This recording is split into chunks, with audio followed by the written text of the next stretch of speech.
When Hitler Stole Pink Rabbit by Judith Kerr, Chapter 19. When Anna went back to school, she found that she had been moved up. Madame Socrate was still her teacher, but the work was suddenly much harder. This was because her class was preparing for an examination called Certificat d'études, which everyone except Anna was taking the following summer. "I'm excused because I'm not French," Anna told Mama, "and anyway I couldn't possibly pass." But she had to do the work just the same. The girls in her class were expected to do at least an hour's homework each day after school to learn the whole pages of history and geography by heart and write essays and study grammar, and Anna had to do it all in a language which she still did not completely understand. Even arithmetic, which had been her great standby, now let her down. Instead of sums, which needed no translation, her class were doing problems, long, complicated tangles in which people dug ditches and passed each other in trains and filled tanks with water at one rate while siphoning it off at another. And all this she had to translate into German before she could even begin to think about it. As the weather became colder and the days darker, she began to feel very tired. She dragged her feet walking home from school, and then just sat and stared at her homework instead of getting on with it. She suddenly felt quite discouraged. Madame Socrate, mindful of the coming exam, no longer had so much time for her, and her work seemed to be getting worse rather than better. No matter what she did, she could not reduce the mistakes in her dictation below 40. Lately, they had even climbed up again into the 50s.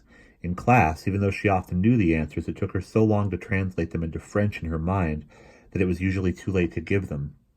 She felt that she would never be able to catch up and was getting tired of trying. One day, when she was sitting over her homework, Mama came into the room. "Have you nearly finished?" she asked. "Not quite," said Anna, and Mama came over and looked at her book. It was arithmetic homework, and all Anna had written was the date and problems on top of the page. She had drawn a little box shape round problems with a ruler and had followed this with a wavy line in red ink. Then she had decorated the wavy line with dots and surrounded it with a zigzag shape and more dots in blue. All this had taken her the best part of an hour. At the sight of it, Mama exploded. "No wonder you can't do your homework," she shouted. "You put it off and you put it off until you're too tired to make any sense of it. You'll never learn anything at this rate." This was so exactly what Anna felt herself that she burst into tears.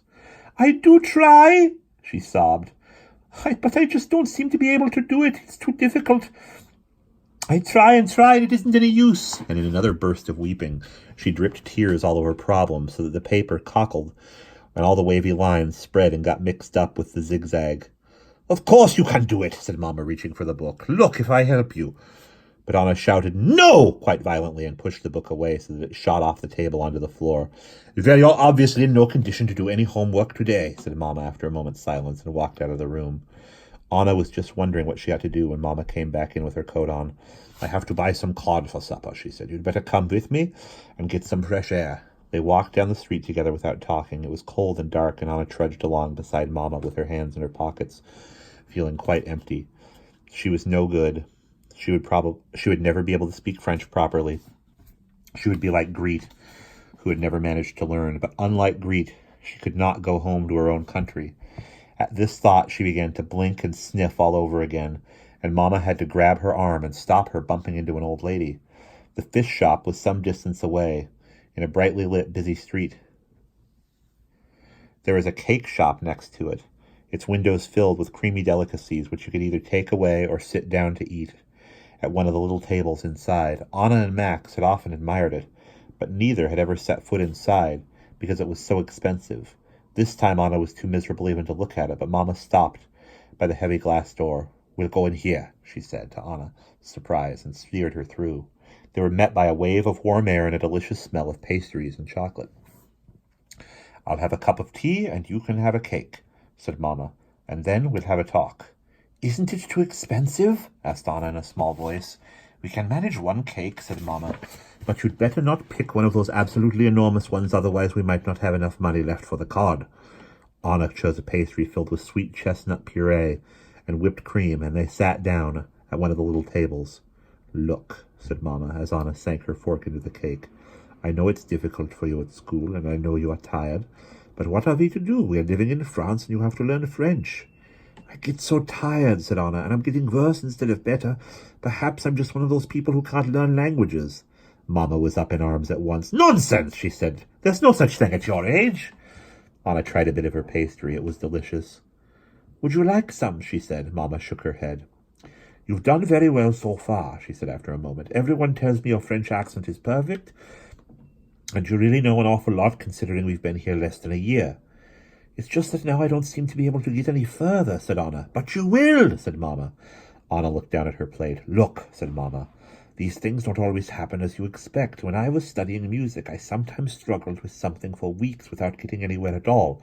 And then suddenly, just when I felt it was quite hopeless, the whole thing became clear, and I couldn't think why I hadn't seen it before. Perhaps it will be like that with your French. Anna said nothing. She did not think it was likely. Then Mamma seemed to come to a decision. I'll tell you what we'll do, she said. It's only 2 months till Christmas. Will you try just once more? If by Christmas you really feel you can't manage, we'll do something about it. I don't quite know what, because we have no money for school fees, but I promise you I'll think of something, all right? All right, said Anna. The cake really was remarkably good, and by the time she had finished the last lick of chestnut puree, she felt a lot less like Greet than before. They stayed sitting at the little table for a while longer, because it was such a pleasant place to be. Nice to go out to tea with my daughter, said Mamma at last, and smiled. Anna smiled back. The bill came to more than they had expected, and there was not enough money left for the cod after all. But Mamma bought mussels instead, and it did not matter. In the morning she gave Anna a note to Madame Socrate to explain about the homework, and she must have put something else in it as well, for Madame Socrate told Anna not to worry about school, and also found time again to help her during the lunch break. After this, the work did not seem quite so bad. Whenever it threatened to overwhelm her, Anna remembered that if she really found it impossible, she would not have to go on trying forever, and then she usually discovered that she had managed after all. And then, one day, the whole world changed. It was Monday morning, and Colette met Anna at the school gates. What did you do on Sunday? She called, and instead of mentally translating the question into German, deciding on an answer, and then translating it back into French, Anna called back, We went to see our friends. The words just seemed to arrive from nowhere in perfect French, without her having to think at all. She was so astonished that she stood quite still and did not even hear Colette's next question. I said, shouted Colette, did you take the cat out? No, it was too wet, said Anna, again in perfect French and without thinking. It was like a miracle. She could not believe that it would last. It was as though she had suddenly found that she could fly, and she expected each moment to crash to the ground again. With her heart beating faster than usual, she went into the classroom, but her new talent persisted. In the first lesson, she answered 4 questions correctly, so that Madame Socrate looked at her in surprise and said, Well done! She chattered and laughed with Colette in break, and during lunch she explained to Clotilde how Mamma cooked liver and onions. Once or twice she still hesitated, and of course she made mistakes, but most of the time she was able to speak French just as she spoke German, automatically and without thinking. By the end of the day she was almost light-headed with excitement, but not at all tired, and when she woke up the next morning she had a moment of utter terror. Suppose her new gift had vanished as suddenly as it had come. But she need not have worried. When she got to school, she found that she was even more fluent than before. By the end of the week, Mamma looked at her in amazement. I've never seen such a change in anyone, she said. A few days ago you looked green and miserable. Now it's as though you'd grown 5 centimeters and you look quite pink. What's happened to you? I think I've learned to speak French, said Anna. And that's the end of chapter 19.